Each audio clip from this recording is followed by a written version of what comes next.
Saki nílé o ọmọ ogun Oriki. Saki nílé o ọmọ ogun Oriki. Àgbẹ̀dẹ òrọ̀ bàbá ológun òkàrè. Saki nílé o ọmọ ogun Oriki. Bàbá mi kálá àyànfẹ́ o. Àyànfẹ́ dákun mọ́ gbọ́ dídùn ẹnu mi. Mariam ìwọ gangan ni mò ń kó bẹ̀rẹ̀ fún lọ́wọ́. Àyànfẹ́ àdé aṣíwájú fún ara rẹ̀. Igi lẹ́yìn ọgbà àwọn òbí tó bí lọ́mọ. Igúnnugún èkúléwé kélédùn àhọ́bá dániwáyé jẹ́ òdàgbà kòdògbó nílé ayé. Kó má ṣe yàn kú láṣẹ Elédùmarè ọba. Ìwọ onírẹ̀lẹ̀ ó mọ̀ ọ̀gá ni. Ìgbà ọdún kan láyé ìṣẹ́jú kan ni láṣẹ Elédùmarè ọba. Mariam onígangan lọ́jọ́ tá a bí ọ sílé ayé. Onígangan ní sọ́jọ́ bí rẹ̀. Òní ọjọ́ bí rẹ̀ wá nídọ̀jọ́ ẹkún lọ́lọ́ ọlọ́run ọba. Kóríwá jẹ́ ògbó bí olúgbógbó tí igbó. Kóríwá dákun kó jẹ́ ògbó bí olúgbógbó tí ń gbó nílé ayé. Ìwọ ò máa ní ròǹgbé sọnù bí ó ṣe bí ọmọ. Ìlà ìhàláwòrán bí ọba. Mi ò kú ní jẹ́ òkánjú kú. Ó mọ̀ pé bó bá dọ̀dún orógbó àgbo. Bó bá dọ̀dún obì kàṣà yọ ní ọdọọdún ńlá ó mọ̀ rí ọwọ́ sí èrè lójú owó rí. Mo ló ní kí kábàámọ̀ bẹnu ìgbà rẹ tí ń wá ọlọ́run ọba. Mi ò kú ní jẹ́ òkánjú kú. Àyànfẹ́ àdé o àrídùnú Akanni Akewi Agbaye. Mo kí ọ ní mẹ́sàn-án mẹ́wàá, mo kí ọ ní méje mẹ́jọ ni. Ọmọ nílùú Saki dákun mọ́ ọ̀dágọ́ jọgọjọ ní ọdún ẹ lóde. Ó ní rẹ̀lẹ̀ ó mọ̀ ọ̀gá ni. Àrídùnú rẹ̀ wá ní dìbànújẹ́ mọ́ lọ́wọ́. Ọlọ́run ọba mi ò ní mọ̀ ọ́, ọlọ́run ọba mi ò ní tẹ́ ọ. Ìlà ìhàláwòrán bí ọba. Mi ò kú ní padà lẹ́yìn rẹ̀. Mariam ò ní ṣánkú máhùn òbí rẹ̀ lójú. Ayé rẹ̀ ò wá ní dorí kodò bí ẹ̀rù àfàmì.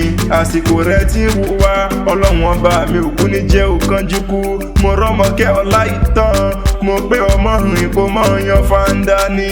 Òní lónìí jẹ́ ẹni abẹ lọ́wẹ̀ o. Òní ní sọ́jọ́ bí rẹ̀ adúmáadán. Àìsàn nìkan ọlọ́run ọba mi ò ní jẹ́ òkánjú kú.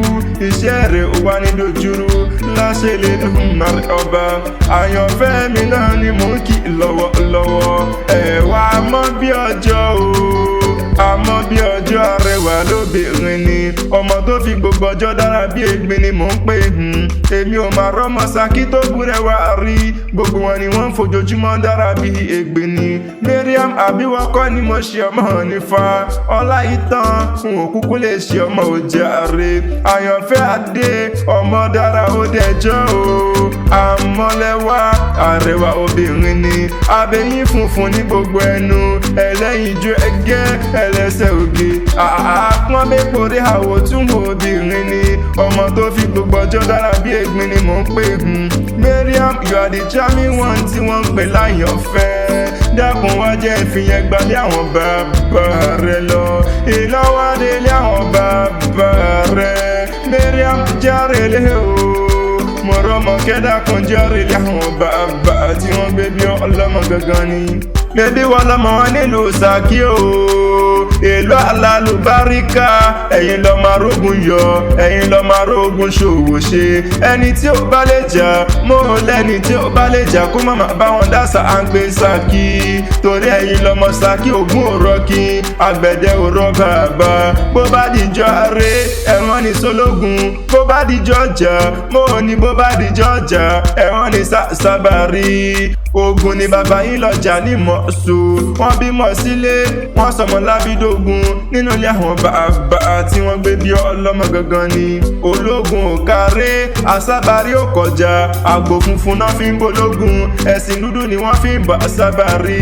Bẹ́yìn lọ́mọ bèrè kí o tó wọ̀ kó má bàa sá kíjokíjo lójú ogun. Torí iṣẹ́ ogun ni bàbá ńlá bàbá tí wọ́n gbé bí yín lọ́mọ ń ṣe. Èrè ni wọ́n ti ń bọ̀ ló bá ń mọ́kọ́ lọ́wọ́. Èmi náà ò ní bá ọmú ṣùgbọ́n falágbẹ̀dẹ. Bẹ́ẹ̀ bá ṣe ṣìgbà wọn lẹ́sẹ̀ wọn á sì mọ́run ju. Ọkàn mi ọ̀kẹ́ ará Ìrúwà ará Igbó ńlá. Ọkàn mi ní ihò ará Ògúnmọ̀ṣọ́. Ayérúfẹ́ ọkàn mi ní ihò ará alágbẹ̀dẹ ọmọ àdọ́kọ níbi owó ń gbé so. Saki ní ará lágbẹ̀dẹ àgbẹ̀dẹ fàkàfìkì lọ́nà tìrẹ. Ìrèmọ̀gún alágbẹ̀dẹ kì í tẹ́wọ́ gbowó, wọ́n pé ń dálẹ̀ kí mọ́ lọ ni. Èjìrì gbé níhì o, èjìrì gbé ní ará lágbẹ̀dẹ ọmọ awórin tún ìrọ̀. Ẹ̀rí bí n bá tètè dáyé, Àkànní ọmọ alágbẹ̀dẹ ní n bá mọ̀ ṣe. Máa dùn wò lójú, máa dùn lẹ́nu, máa ṣàgbọ̀n ṣàlẹ̀ mí wọ́nyí nílé àwọn bàbá ńlá bàbá tí wọ́n gbé bí ọlọ́mọ gangan ni. Ọmọ ògún Oriki àgbẹ̀dẹ òrọ̀ bàbá sá ni wọ́n ń porí kílé àwọn bàbá tí wọ́n gbé bí ọlọ́mọ gangan ni. Mariam mo ló kú ọdún, mo ló sì kó àṣeyẹ ni.